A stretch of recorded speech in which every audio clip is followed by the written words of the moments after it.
Om, lead us from the unreal to the real. Lead us from darkness unto light. Lead us from death to immortality. Om, peace, peace, peace. Om Namah Shri Yatirajaya Vivekananda Surai Satchid Sukha Swarupaya Swami Netapaharine.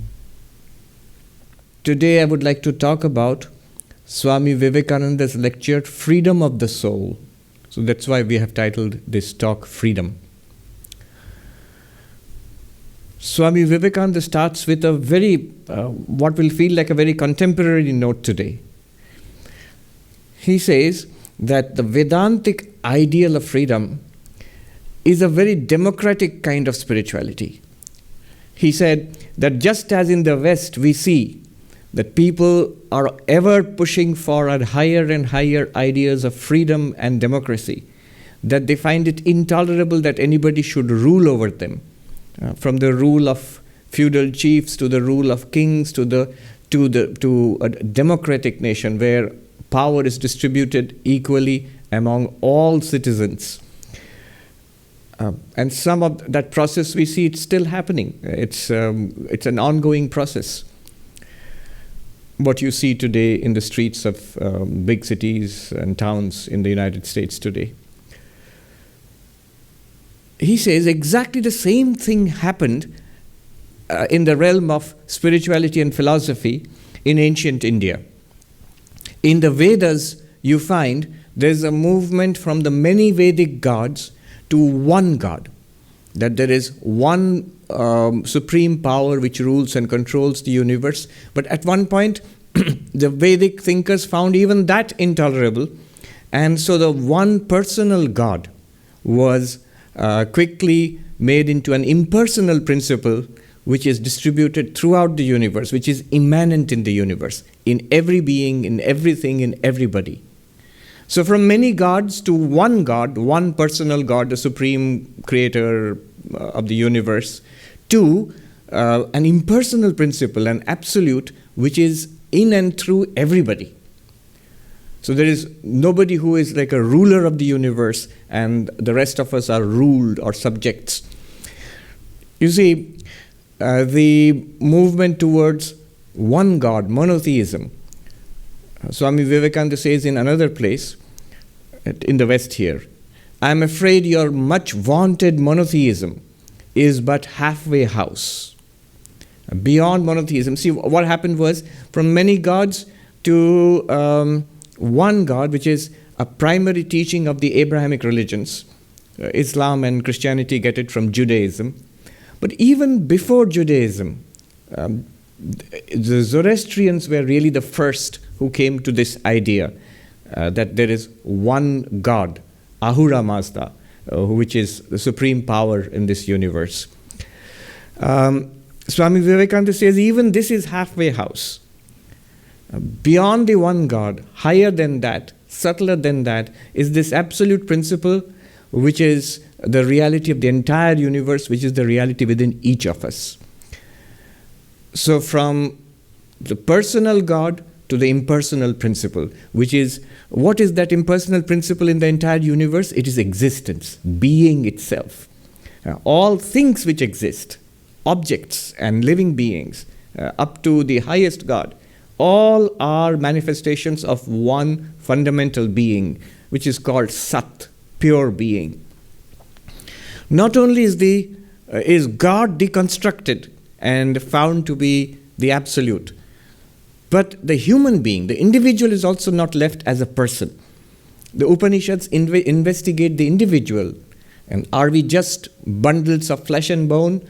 Are we just minds, bodies and minds? And they found in this body-mind complex that same impersonal principle, and a principle of awareness or consciousness, which illumines the body and the mind and the senses. So the individual is now investigated and found to be this pure consciousness.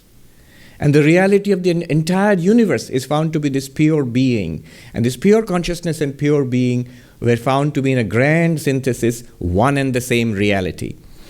The Upanishads come to this grand statement of identity. Tat Tvamasi, that thou art. That meaning, that reality of God. Beyond even God is that pure being. And thou means you, the individual, who thought that you were a tiny creature of flesh and blood. You are actually this immortal consciousness, the spirit, the immortal consciousness. And this spirit within each of us, and that one reality of this universe, it's exactly the same. That thou art. The Upanishads proclaim this in different ways, but they come to this conclusion. The Chandogya Upanishad, it says this, Tat Tvamasi, that thou art, 9 times in the 6th chapter. The Aitareya Upanishad in the Rig Veda, it says, Prajnanam Brahma, the consciousness that each one of us, we feel within ourselves, is none other than the reality of the universe, Brahman.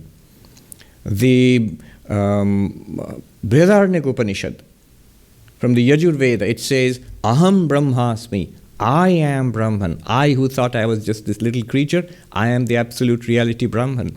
The Mandukya Upanishad, from the Atharva Veda, it says, I am Atma Brahma. This very self, this individual which you think yourself to be, is in reality Brahman, the absolute reality of the universe. So this was what we might call the democratization of spirituality. Then came the age of the philosophers, the age of system building. After the Upanishads, then there is the Sutra literature, the great philosophical systems of ancient India, the Nyaya Sutras of Gautama, the Vaisheshika Sutras of Kanada, most ancient, the Sankhya system of Kapila, the well-known, even today, all over the world, the Yoga system of Yoga Sutras, the Yoga system of Patanjali, and other systems, both heterodox and orthodox, the great systems of Buddhism and Jainism. So they came up. There the question was asked. It is all very well to say that there's one reality, Brahman, but the question is, how does this one become the many? Because there's no doubt that we perceive the many. This vast and complex universe with its myriad creatures, with its millions of planets and stars. How does one impersonal, featureless being consciousness appear as, become this many? How does the one become the many? Or in a less philosophical form, the problem of evil, which is something that every religion has to contend with. If you believe in God, then how is it that if there is an all-powerful, loving and just God, how is there suffering in the universe? How is there so much sorrow in this universe? Just by moving from theistic religion to Advaita Vedanta does not solve the problem. You can put it in this way also. If we are all Brahman, if this world is existence, consciousness, bliss, if that is the reality, then why is there suffering? The same problem still persists. Why is there limitation and suffering and sorrow and degradation? If we are immortal, why do we go through birth and death? So on. So these two questions, they are not two but two, one in a philosophical form, how does the one become the many, and the other in a more practical form, why do we suffer? What is the answer? The different philosophies gave different answers. One becomes the many, the relationship between one and the many. The theistic religions said the one creates the many. God creates this universe. And there are many philosophical problems with this. The Sankhya system says not God, but there is nature. Nature creates this diverse universe. So in Prakriti, which in principle is not so different from a modern scientific, modern cosmological approach. When we say in today's language that from the Big Bang all of this has emerged. If you ask what was there before the Big Bang, the only answer is that there was what is called a singularity. So from a singularity comes the Big Bang, and from that has emerged this entire physical universe.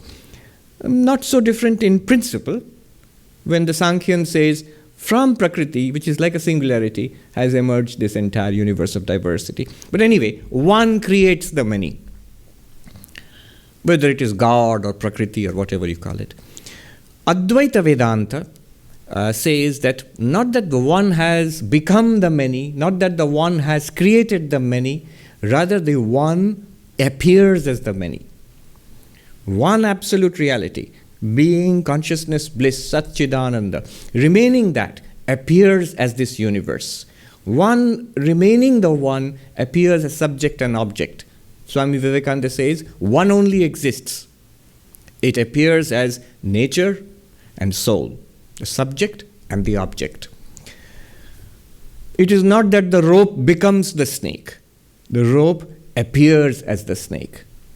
And this has a deep consequence. The consequence is this, that if the universe is an appearance of Brahman, if our individuality, our jivahood, that we are this little sentient being born and aging and subject to disease and old age and death, if all this is an appearance and not in reality, and in reality we are somehow, right at this moment, we are that one, that existence, consciousness, bliss, then freedom from suffering, freedom from this world of bondage,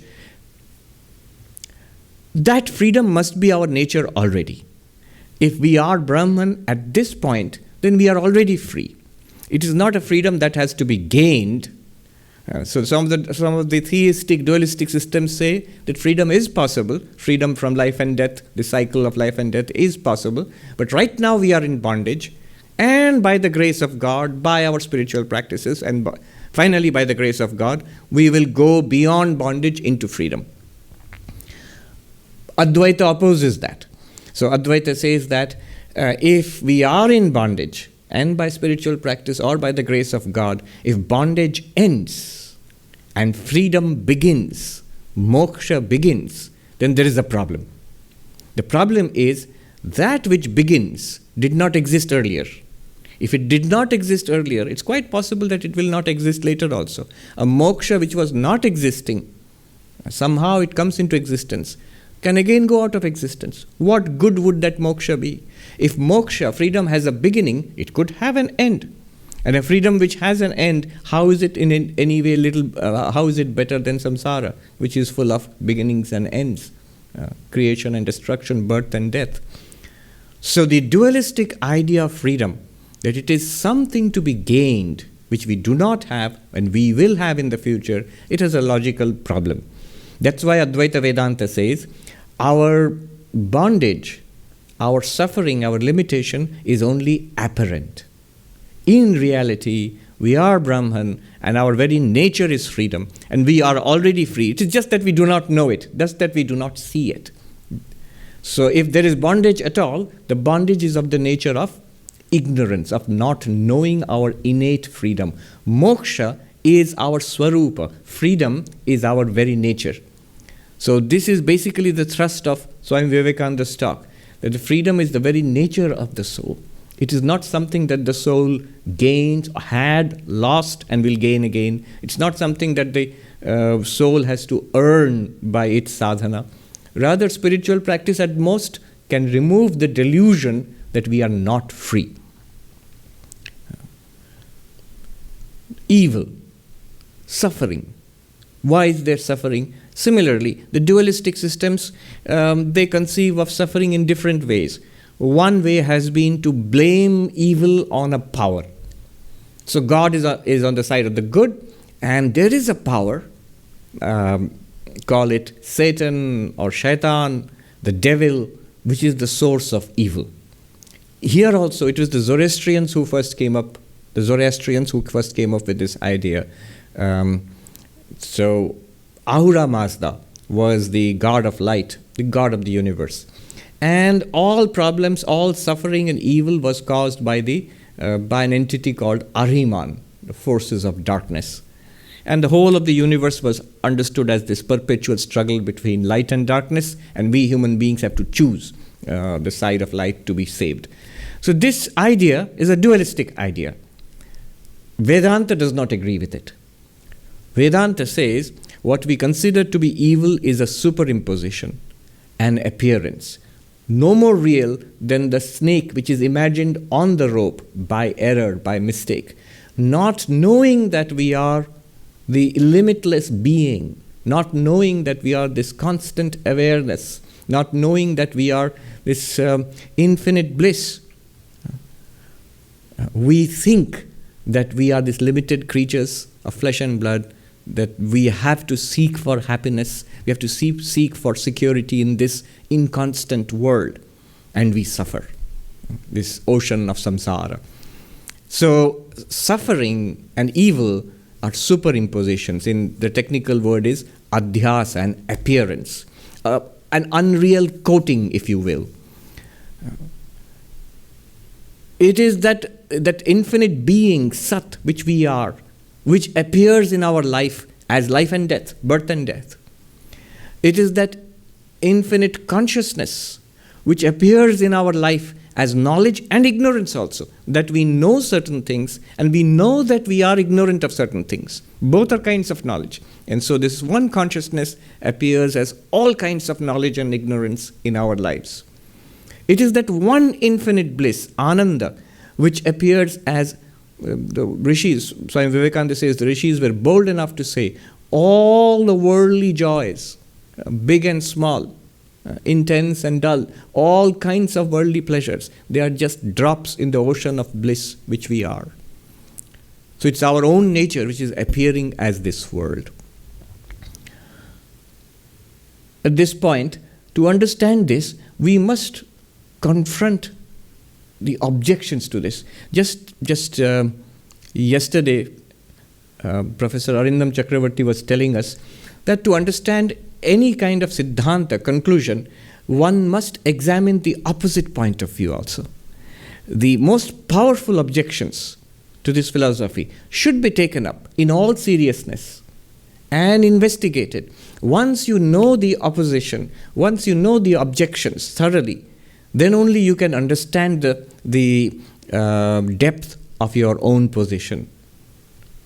Often we try to paper over the objections because we may be afraid. Suppose the opposition and the objection is powerful and convincing, we may lose conviction in our own philosophy. But if the philosophy is so weak that you lose conviction in it when the first few blows come, it's better to let it go. Whereas Advaita Vedanta is so strong that the strongest of opposition can only serve to strengthen it further. When you can take up the most searching, penetrating questions and find the answers to that and solve those questions, your faith and your conviction in Advaita will become deeper.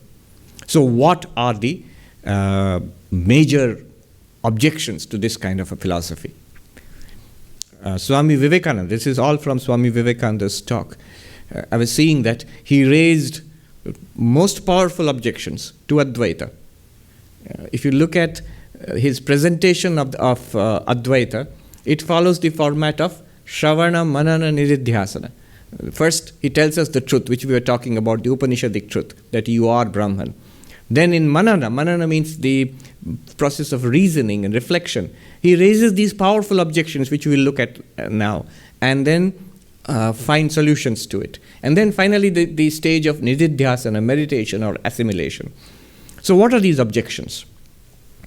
In today's age, and Swami Vivekananda mentions this more than 100 years ago, scientific materialism.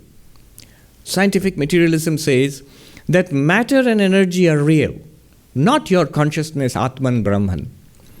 Scientific materialism says that on the stage of space, time and causation, this is the theater stage, and the actors are matter and energy, and they produce the entire universe, living and non-living, not your pure being, consciousness or spirit or whatever it is. It is matter and energy which is transformed into the stars and planets of this universe. And on this planet, maybe some other planets also, the same matter, it undergoes transformations and gives rise to living matter, living bodies. And by the process of evolution, these bodies become more and more sophisticated, intricate, and they generate sophisticated nervous systems and brains. And in these nervous systems and brains, by some process, consciousness is produced. Bill was telling me just day before yesterday, from a scientific perspective, modern scientific perspective, human beings are an afterthought. Human beings, consciousness are the secondary, afterthought, epiphenomenon, byproduct. This is the materialistic challenge and very powerful. Science is the main Purva Paksha today, the great opponent today. Then there is another way, which is a very ancient opponent of this Vedantic perspective, is Buddhism. Again, yesterday, Professor Chakravarti was talking about the Buddhistic attack on the Vedantic or the Vedic idea of self. Atman, Brahman, that there is a permanent self, that there is a permanent God. The Buddhists deny it, they dismiss it. What are the arguments? So very quickly, yesterday Professor Chakravarti told us 5 arguments based on the work of Dharmakirti. One argument is Anupalabdhi, that we do not find a self. We find body and mind. Where is this self? Anupalabdhi means non-perception. If you think that something is there and it can be seen, and you go and look and you see it's not there, then that itself, that not perceiving it, is a proof that it does not exist. Absence of apprehension is apprehension of absence. You not perceiving it is the proof that it does not exist. Not that anybody is saying that the self is something which you can see, and if I don't see it, then it does not exist. It can touch or smell or taste. I don't touch the self, I don't smell the self. It's not as crude as that. We understand that the self is a psychological entity. It must be something in the mind. And when we examine the mind, we do not find the self. David Hume, the Scottish philosopher, he says this several centuries after Dharmakirti.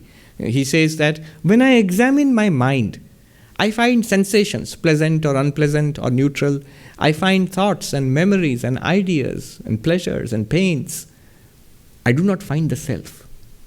Where is this self? Just fleeting, changing thoughts and feelings and emotions, memories. Where is the self in all of this? So, first proof, first attack of the Buddhist, self, Atma, does not exist because you do not see it, you do not experience it. Second proof, second attack of the Buddhists is that if you try to infer the Atman, say from some psychological fact like memory, I who experienced the cookie yesterday, today I remember it. So memory, past experience is remembered now. This memory proves that there is a continuity of self. Otherwise what will happen? That somebody else ate the cookie and somebody else is remembering the eating of the cookie. That's silly. I who ate the cookie, I am the same one who am remembering it. Therefore, can I say that I am the one constant self between the eating and the remembering? So does memory prove a constant self? The Buddhist says no. Memory does not prove a permanent, unchanging self.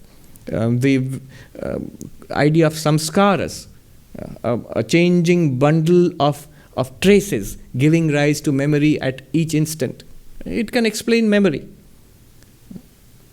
So memory is not sufficient to infer that there is a permanent, unchanging self.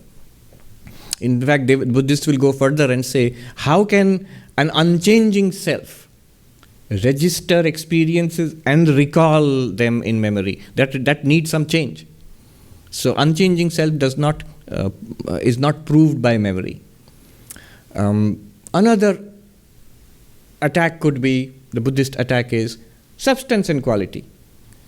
So a flower, when you see a flower, it has a red rose, the redness of the rose, the soft touch of the rose, the fragrance of the rose, and when you drink the rose water, a particular rose taste of the rose, the taste and the form and the touch and the fragrance, these are qualities.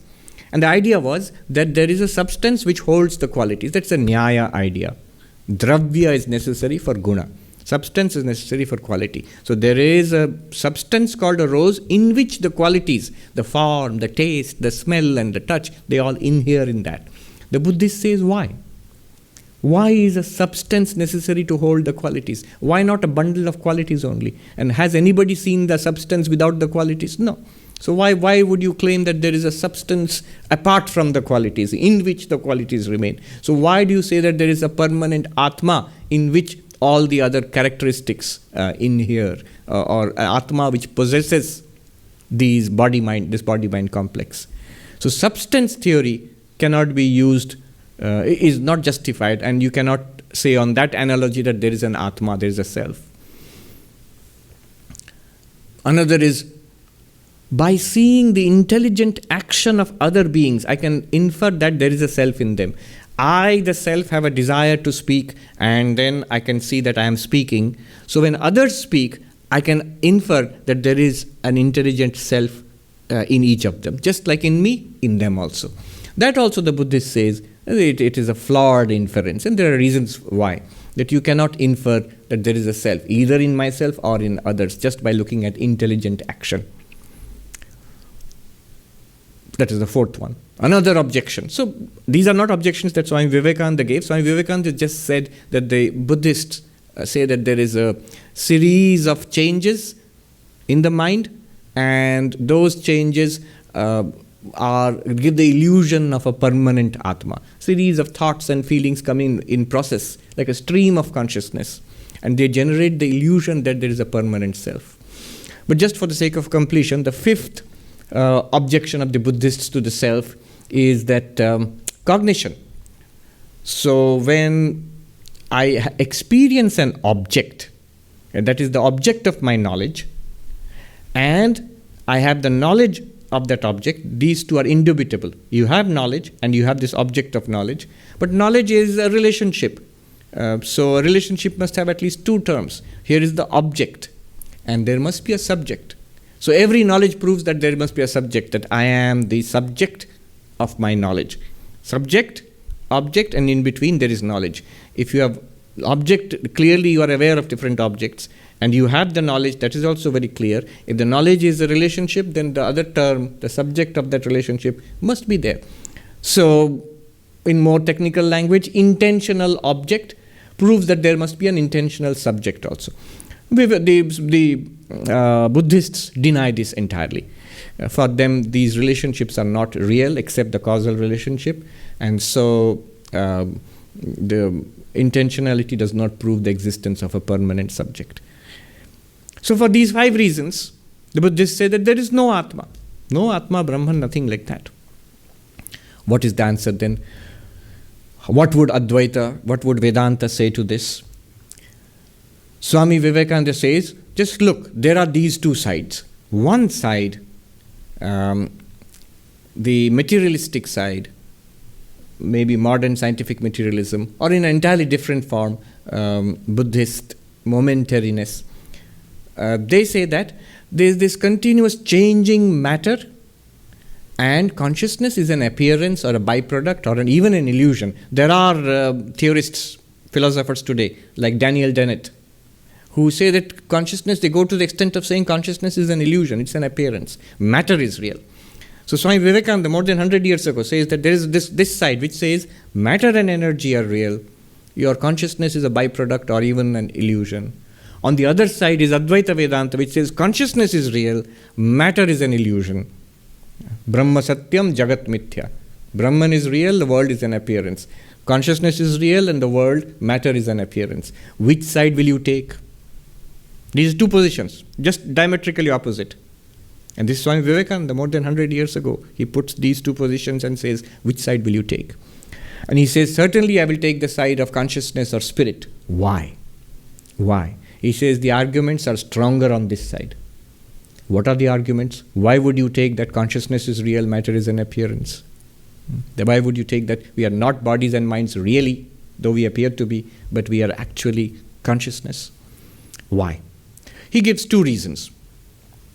One reason is very interesting. The first one, both are very interesting. So we'll quickly look at the reasons, how he deals with these objections. And the reasons he gives are valid, very powerful, even more valid today than they were 100 years ago. The first one, he says, Because we only feel ourselves. Nobody has ever seen matter outside of himself. These are his words. Nobody has ever seen matter outside of himself. We feel only ourselves. I've never met a man who can jump out of his skin and experience something. What does he mean by this? This is the first counter he gives. And the second counter he gives is the spiritual explanation. The explanation from the side of the spirit is a better explanation of the universe. It explains the universe. The materialistic explanation is illogical, he says. So why? First of all, let's consider his remarkable statement that nobody has experienced matter outside himself. That seems to be strange. At first glance, it seems that this is not true. We are experiencing matter here. I'm seeing people and chairs and fans and light and all of this I can see, I can hear and smell and taste and touch. All these things outside of myself. But if you look carefully, whatever you're experiencing, is it outside of your awareness, outside of your consciousness? No, in a very trivial sense. By definition, the very fact that you claim to experience something means that consciousness is already involved there. Let me repeat that. That I see something. If I'm asleep, can I see something? No. I'm hearing, smelling, tasting, touching. And even more so, I'm thinking about physics and cosmology and, space and time. Already consciousness is involved there. The very use of the word, seeing, smelling, tasting, touching, hearing, thinking, understanding, remembering, all of these are consciousness events. In consciousness, they appear and disappear. These are functions of the mind and the senses. And without consciousness, there's no experience possible. All experience is in consciousness. By definition, by the definition of the word experience. What is the word experience? Can you define it? Yes. Experience is equal to consciousness plus object. Experience is equal to consciousness plus object. I see a flower. It is consciousness plus the object flower. Consciousness lighting up the mind, and through that the sense organs like the eyes, and through the eyes I experience the flower. This is non-controversially a definition of experience. So in every experience, consciousness is involved. You cannot leave consciousness out of it.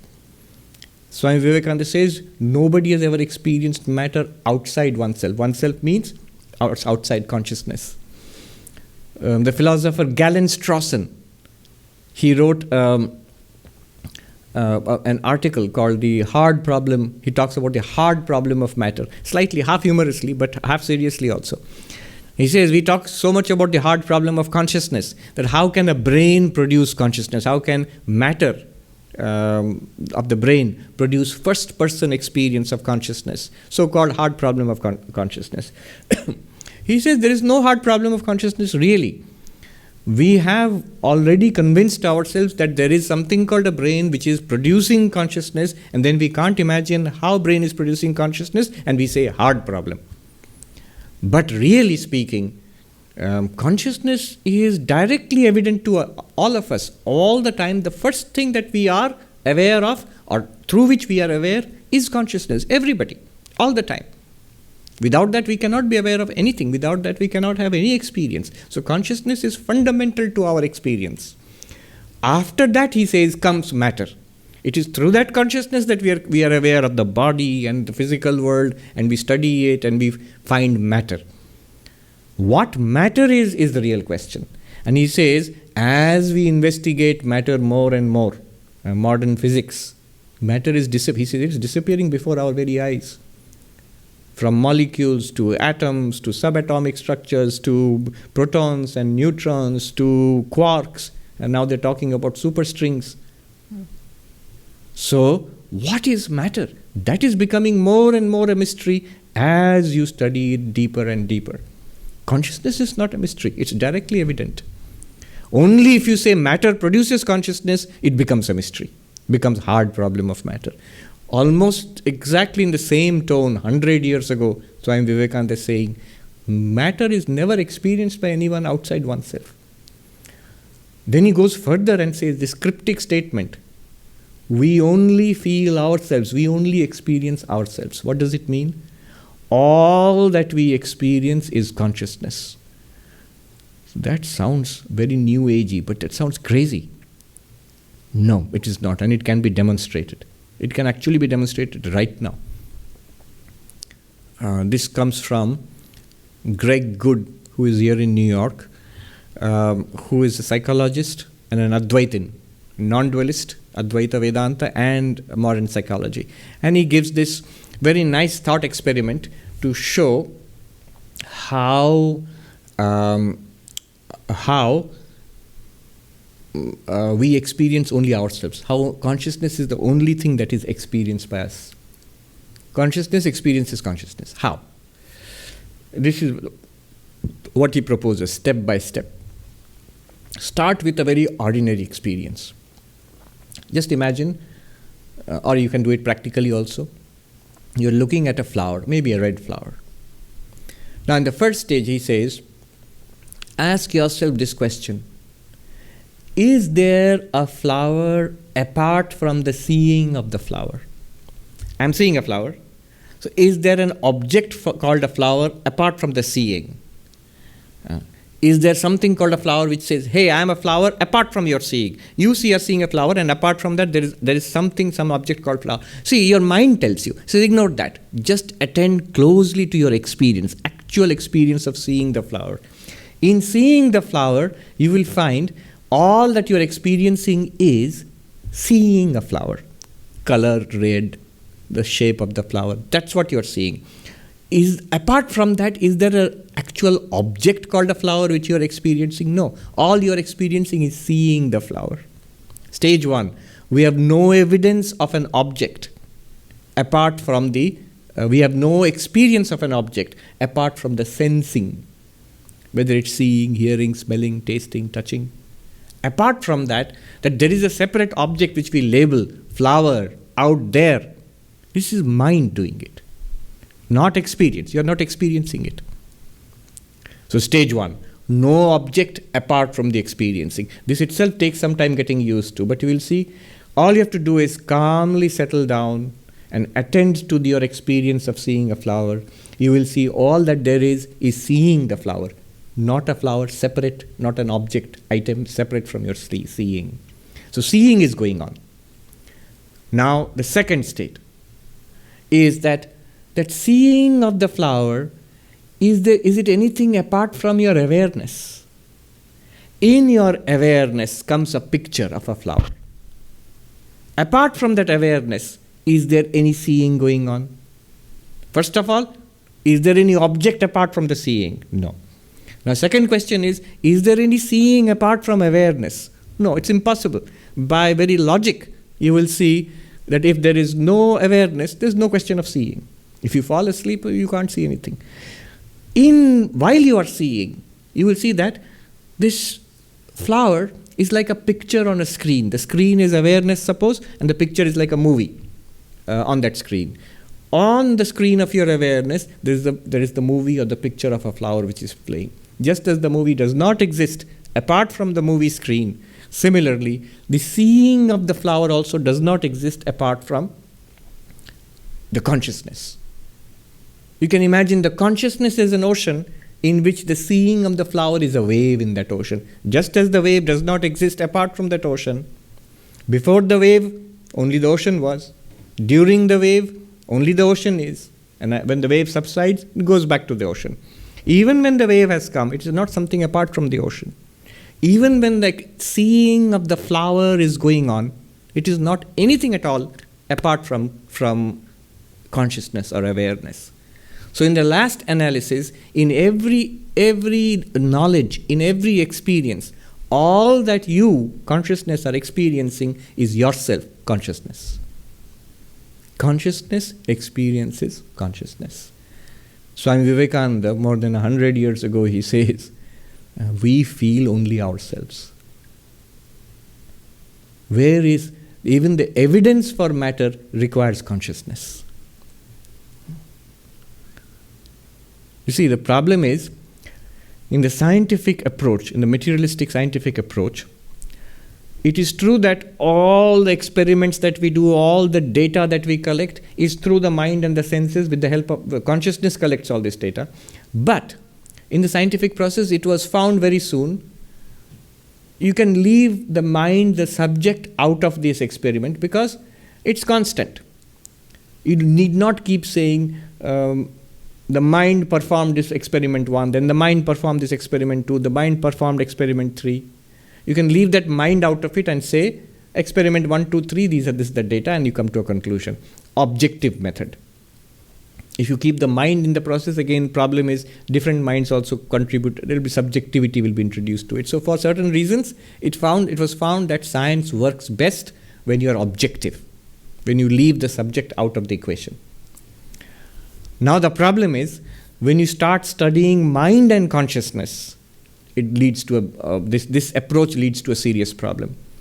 A couple of years ago, I was in NYU for a workshop on the philosophy of mind. So whatever we are discussing now in modern philosophy, it's a philosophy of mind which is most closely involved in this kind of discussion. So the philosophy of mind, there are a very good philosophy department in New York University. I think one of the best in the world. So in the philosophy of mind, in that workshop, there were 3 or 4 probably the top philosophers of mind. I was just thinking, I remember seeing a stack of books on the philosophy of mind. And if you see those textbooks, the names of the authors, one after another, on the stack shelf, those very authors were sitting in front of me on a sofa, one after another. So that level of expertise was there, the top philosophers of mind in the Western world today. And among them, probably the leading philosopher of mind today, Ned Block. He stood up to say, the scientific method of being objective, studying something objectively, has now become a stumbling block when the very subject of study is the subject itself, the mind itself. When the mind itself becomes what you are studying, how can you leave the mind out of it? You leave the subject out of it when you're studying science. It's objective. But when the subject itself is what you are studying, how can you leave the subject out of it? You cannot. So the procedure we have been used to is is become a stumbling block in the understanding of mind and consciousness. This very spring semester, one of the things that I was studying at the Harvard Philosophy Department in Emerson Hall was the philosophy of mind. And there you see the entire subject is now revolving around this one central battle. The effort is paper after paper is going on to show how mind and consciousness are nothing but the brain, are nothing but either to reduce mind and consciousness to brain states, neuronal activity, or to behavior, or to some linguistic usage. That mind and consciousness cannot be fundamental, they must be reduced to brain or behavior or language. And push back against this. A number of papers which saying that this is not working. You cannot explain consciousness in this way. Thomas Nagel's What Is It Like to Be a Bat, a famous paper. These things which I am quoting now will make sense only to those who have studied modern philosophy. Thomas Nagel's paper, What Is It Like to Be a Bat? John Searle's Chinese room experiment. And Jackson's thought experiment about Mary, who has experienced only black and white and suddenly sees the color red for the first time. So all these papers, they're mostly thought experiments, they all go to show one thing, that the attempt to reduce consciousness to brain or language or behavior is not working. And this is the state of the art in the philosophy of mind today in 21st century. Swami Vivekananda said, all that we feel, all that we experience is within ourselves only. We feel nothing but ourselves. Consciousness experiences consciousness. The second reason he gave to show that the spiritual explanation, the consciousness explanation is better than the materialistic explanation, he says it explains the universe better. And he does not go into details why. I think from today's perspective, David Chalmers' concept of the hard problem of consciousness supports what Swami Vivekananda said. While modern physics has been remarkably successful, though it's not complete, but remarkably successful in explaining the physical universe, the whole thing breaks down when you come to consciousness. How can a material brain, which is an object, produce a first-person experience? The last thing that you can see in scientific experiments, in scientific observation, is the firing of these neurons, which is matter, which is electrical activity on a tiny scale. Where is the thought? Where is the emotion? When you experience a rose, when you experience a cup of coffee, you are not experiencing bursts of electricity. There may be bursts of electricity in the brain correlated with that, but your experience is not of electricity. Your experience is of taste and sound and smell and touch. Your experience is of thought and wonder and anger and love and desire. All of these things, how are they related to these bursts of electricity? Nobody knows. Nobody knows. And Vedanta will say they are making a category mistake, jumping from the objective to the subjective. One objective phenomenon can be explained in terms of another objective phenomenon. But an objective phenomenon, you're trying to explain from the subject, you're trying to explain in terms of object, does not work. It's what's called in philosophy a category mistake. A philosopher once told me, and this is a standard argument, he said, he's in City College in New York, he said, no, we will solve this problem. Give us some time. Bill also here says that it'll be solved. And as science progresses, we will solve the problem of consciousness. The answer is no, it will not be solved that way. Why not? Because the philosopher said to me that, for example, life. 100 years ago, it was considered a mystery which nobody in the universe can solve. I mean, no scientist can solve.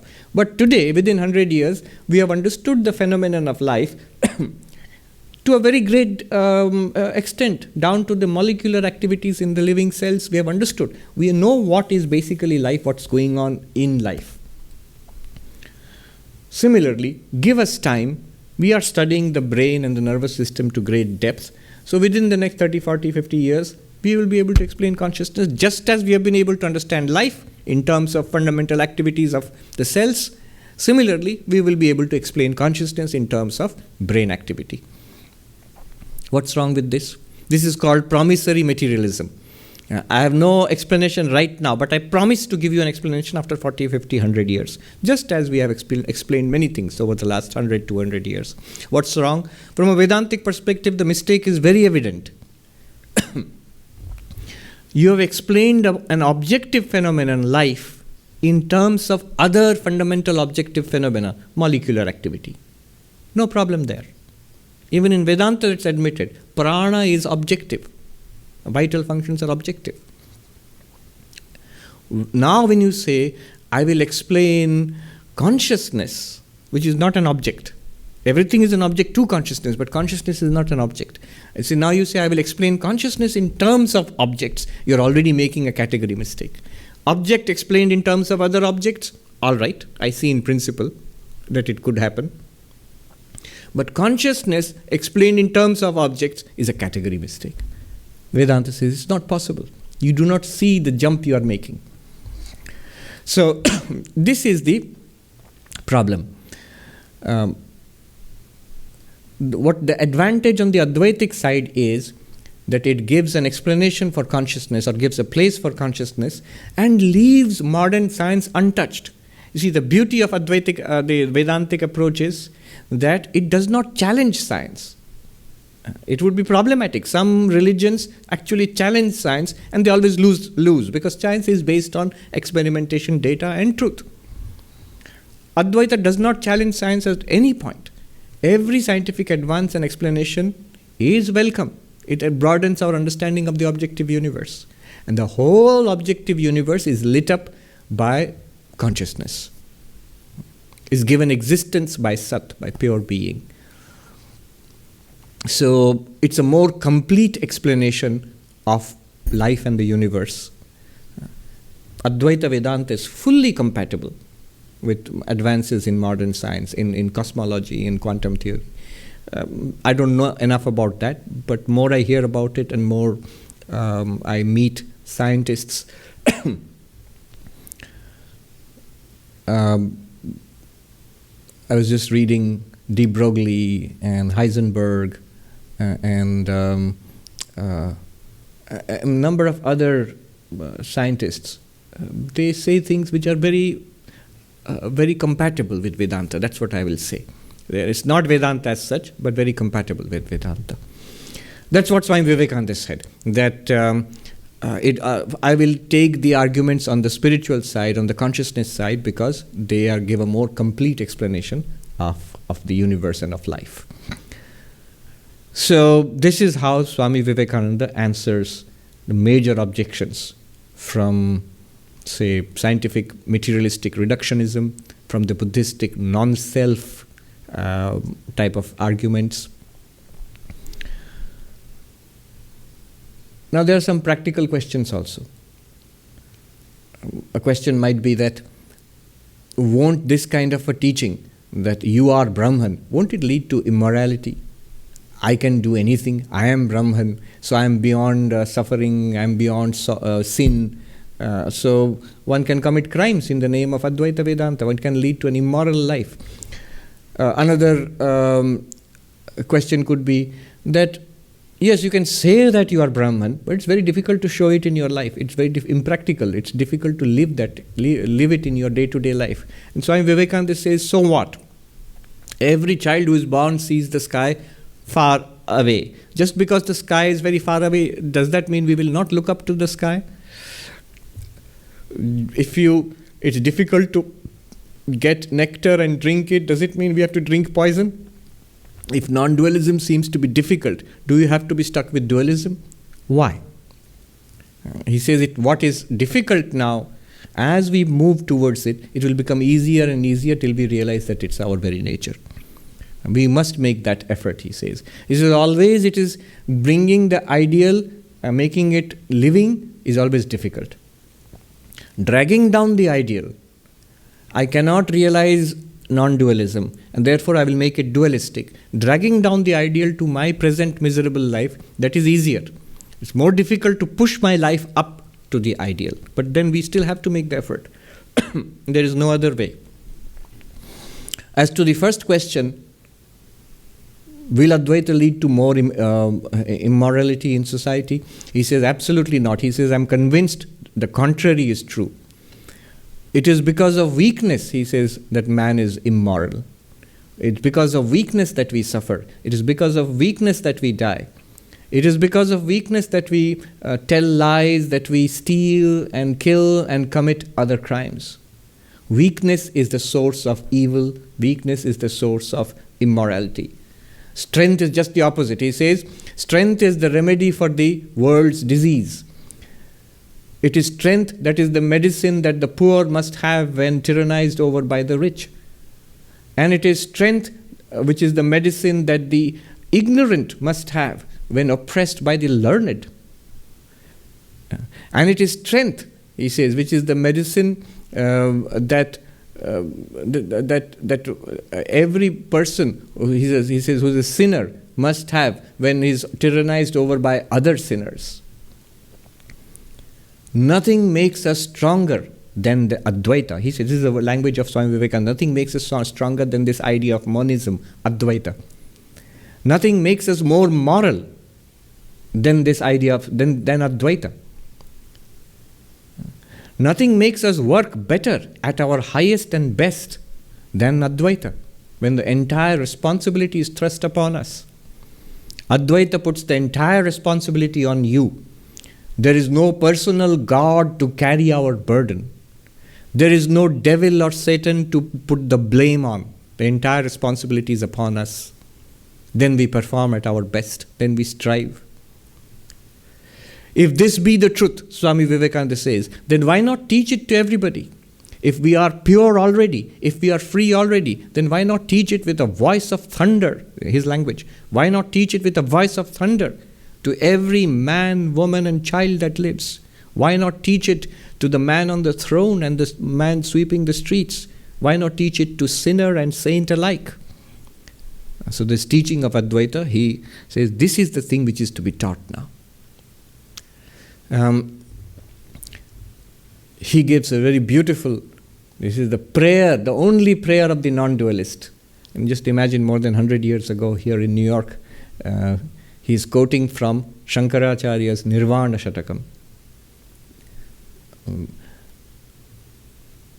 Na me mrityu, na shanka, na jati bheda, pita naiva me naiva, mata na janma, na bandhur na mitram, gurur naiva shishya, chidananda rupaha, shivoham, shivoham. For me there is no death, nor doubt, for I have no birth, so how can I have father or mother? For me there is no friend or foe or relative. For me there is no guru or disciple. For I am of the nature of bliss and consciousness. I am Shiva, I am Shiva. Another verse he quoted from the same hymn. Na punyam na papam na saukhyam na dukkham, na mantro na tirtha na veda na yajna, aham bhojanam naiva bhojyam na bhokta, chidananda rupa shivoham shivoham. It says, I have neither sin, neither merit nor demerit, papa punya. And therefore I have neither pleasure nor pain. Because the law of karma is that merit leads to pleasure and demerit leads to pain. Punya leads to sukha and papa leads to dukkha. He says, I have neither. I have no need of rituals and scriptures and pilgrimages. I have no hunger and thirst. He says, I am not the food which is eaten. I am not the eater, nor the eating. Not just eating, so it's all kind of consumption. Because Chidananda Rupaha Shivoham Shivoham, I am of the nature of consciousness. I am of the nature of bliss. I am Shiva. I am Shiva. He says this is the only prayer of the non-dualist. And he says, let us repeat this to ourselves again and again, that I am Brahman. As we do this, masses of delusion will disappear. Gloom will disappear. Darkness will disappear from our lives. And the light will become stronger and stronger till finally the sun only shines. So in this grand way he concludes. It's a very beautiful and powerful talk. Freedom of the soul. I pray to Sri Ramakrishna, to the Holy Mother, to Swami Vivekananda. May they bless us that we may reach this grand consummation in our spiritual life. May we realize ourselves as Brahman in this very life. Om Shanti Shanti Shanti Harihi Om Tat Sat Shri Ramakrishna Arpanamastu.